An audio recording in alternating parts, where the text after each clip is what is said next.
Hola amado, Dios te bendiga, buen día. Qué bueno saludarte en este momento. Deseo grandes bendiciones para tu vida. Hoy quiero invitarte a estudiar la palabra del Señor.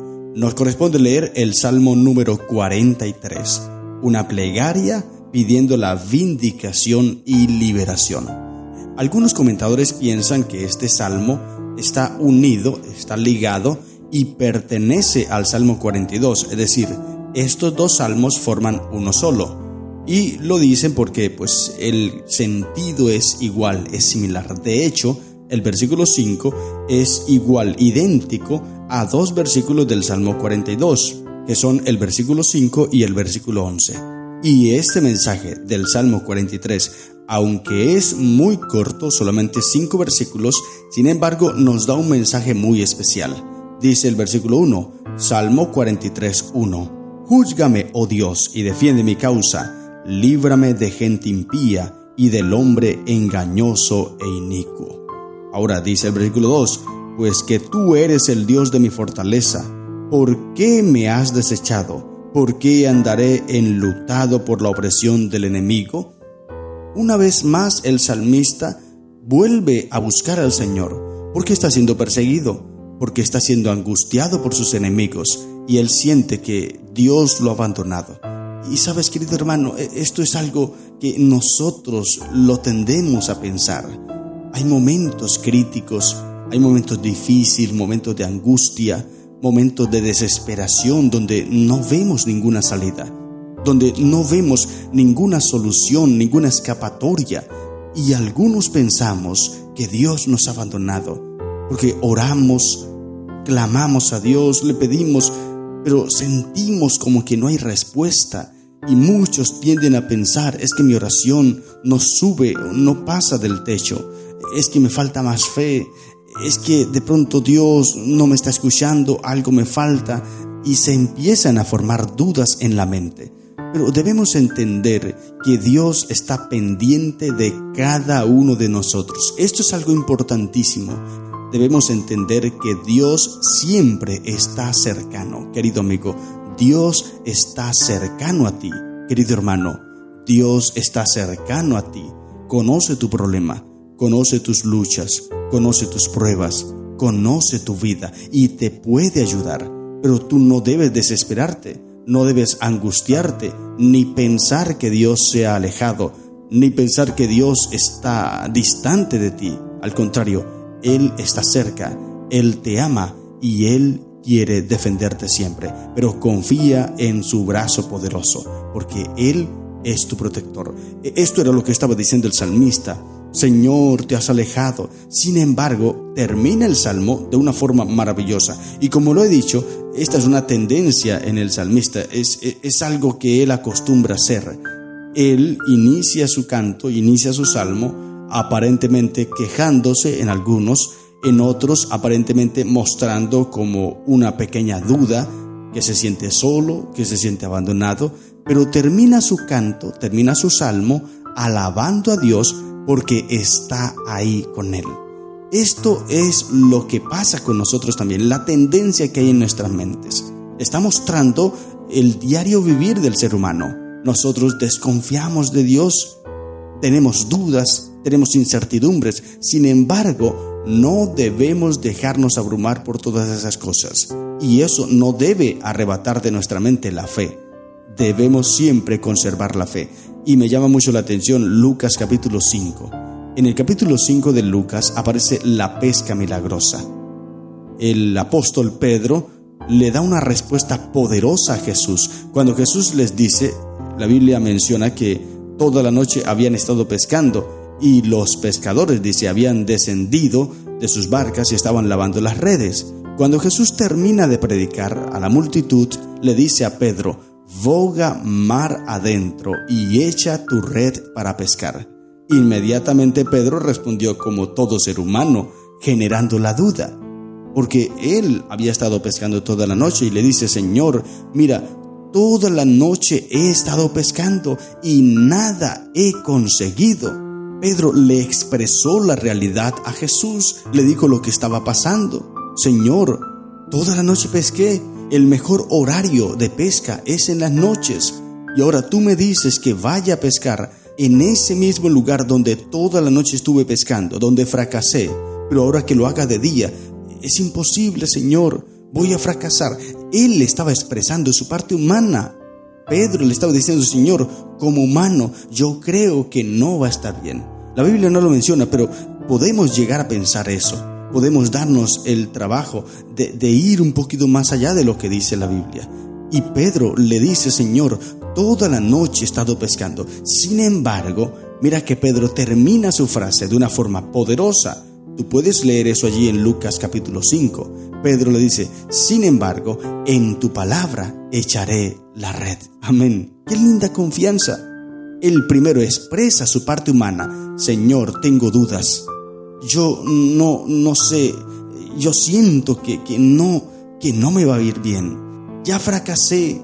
Toda la noche intenté. No saqué nada. Pero si tú me lo pides, Señor, yo voy. Esto es poner la fe por encima de cualquier cosa. Y ya en el versículo 5 lo vamos a entender un poco más a profundidad. Pero desde ya te digo, no dejes que la duda, no dejes que las incertidumbres y que las cosas de este mundo te arrebaten la fe que debes depositar en Cristo Jesús. El salmista no lo dejaba. Él primero expresaba, como te dije, primero expresaba su duda, primero expresaba su momento doloroso y luego terminaba confiando en Cristo Jesús. Y bueno, después que Pedro expresó estas palabras, lo demás fue bendiciones. Dice el texto, cuando lo hicieron, cuando arrojaron la red al mar, recibieron tal cantidad de peces que sus redes se rompían. Allí estuvo la bendición. No tanto cuando Pedro dijo esas palabras, sino cuando hizo lo que dijo. Porque las palabras deben ir unidas a las acciones. De nada sirve que tú hables bonito. De nada sirve que tú pienses bonito si no llevas a la acción todo eso.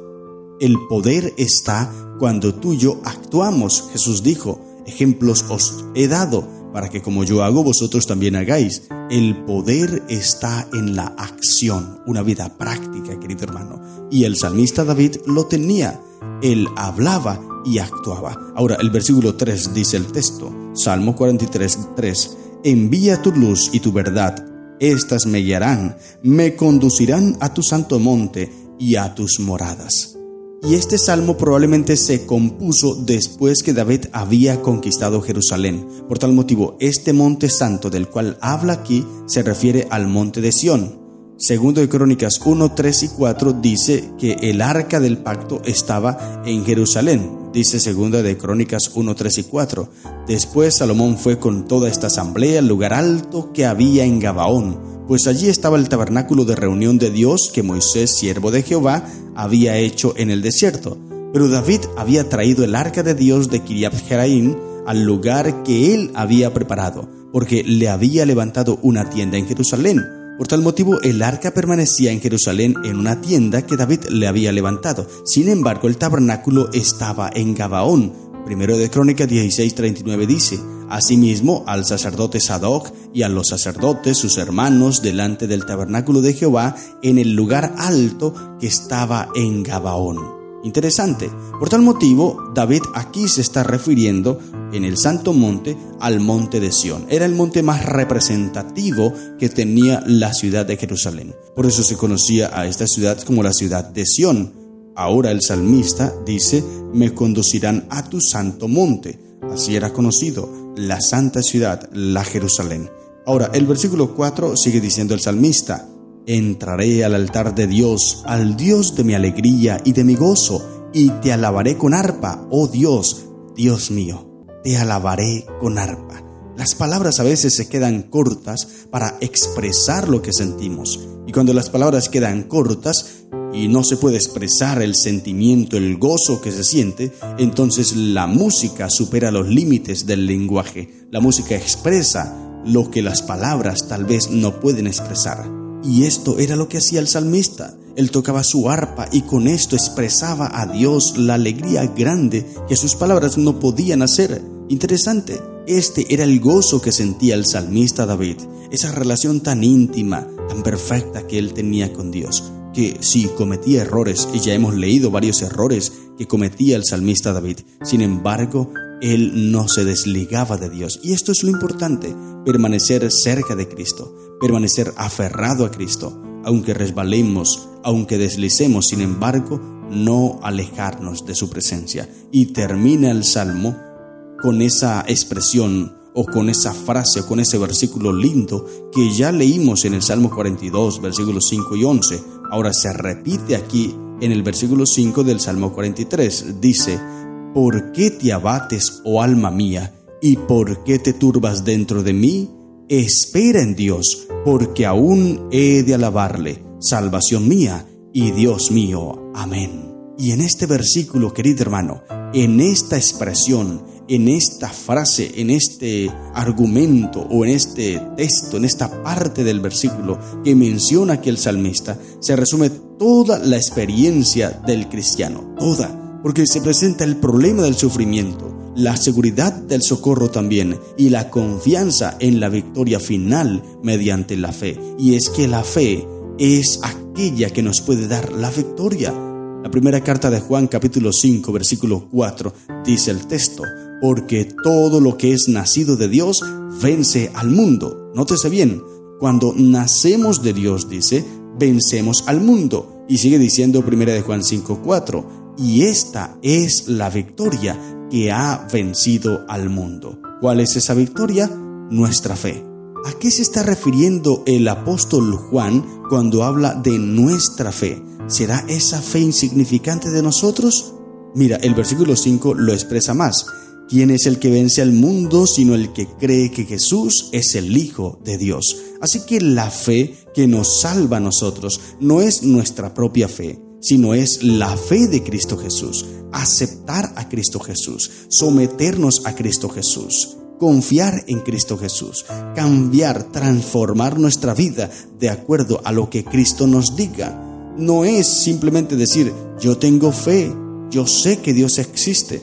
Y cada vez que vamos caminando y nos golpeamos, entonces, Señor mío, Dios guárdame. Porque eso es lo que hacen muchas personas. Esperan en Cristo solamente recibir un beneficio. Están pasando problemas, buscan a Dios. Están en enfermedad, buscan a Dios. Tienen un familiar enfermo, buscan a Dios. Y buscan a Dios esperando recibir un beneficio. Pero cuando Dios les pide un compromiso, hacer cambios en su vida, aceptar una relación con Él, no están dispuestos. Solamente quieren al Dios de milagros, pero no al Dios de relación. Y eso era lo que pasaba con Cristo cuando estuvo en esta tierra. Juan capítulo 2, versículo 23 y 24 dice el texto que muchos seguían a Jesús al ver las señales que Él hacía. Pero Jesús no confiaba de ellos porque los conocía a todos. Así pasa hoy día también. Muchas personas siguen a Jesús esperando una señal, esperando un milagro. Pero cuando reciban el milagro, harán como los 10 leprosos. Serán sanados y se van. Pero solo uno regresará a agradecerle porque él espera más allá de un milagro. Esa es la fe de Jesús. Es aceptarlo a Él. Es ser transformado por Él. Es esperar que Dios haga en nosotros un cambio, pero también nosotros poner nuestra parte. Mira lo que dice el comentario bíblico adventista. Si nos quedamos tendidos de espaldas esperando que el Señor nos levante del pecado, nada ocurrirá. Nuestra fe debe aferrarse de las promesas divinas, debe desear, escoger y actuar, depender de esas promesas antes de que esa fuerza pueda ayudarnos. Ahí está. No es pensar que Dios es una fuerza poderosa que nos levanta y nos lleva y nos conduce por todo lugar y Él nos hace hablar correcto y Él nos levanta del mal y entonces nos saca del problema y todo eso. No, es hacer nuestra parte, es unirnos, unir nuestra voluntad, unir nuestros deseos, unir nuestras fuerzas a Cristo y así poder entonces salir de todos nuestros problemas, de todas nuestras angustias. No es esperar que Dios haga todo, Dios pone su parte, pero el ser humano debe también poner su parte, someter su voluntad a la voluntad de Cristo Jesús, unirse. Pasa como un hombre que está en un barco allí en el mar, está a punto de hundirse el mar, no tiene otra escapatoria, el mar está furioso, una tormenta, pero luego llega un helicóptero por arriba del barco y lanza una cuerda ¿Qué necesita hacer este hombre para poder salvarse? ¿Con su propia fuerza lo hará? No.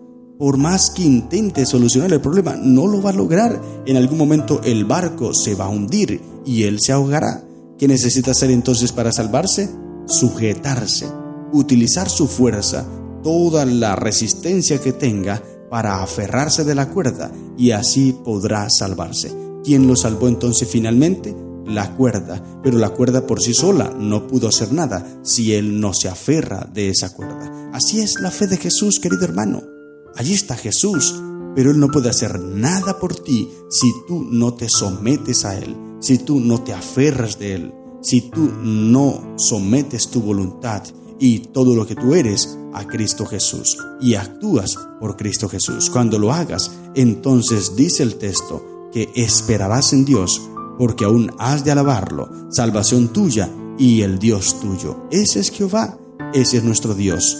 Aunque estemos pasando dificultades, aunque estemos pasando adversidades, pruebas, luchas y conflictos, sin embargo en Cristo encontramos solución, porque Él es nuestra solución, Él es nuestra esperanza y Él nos puede y nos quiere defender. Por eso, sométete a Cristo, entrega toda tu voluntad a Él y conduce tu vida de acuerdo a lo que Dios te diga. Estas son las lecciones que encontramos en el Salmo 43. Que el Señor te bendiga. ¡Feliz día!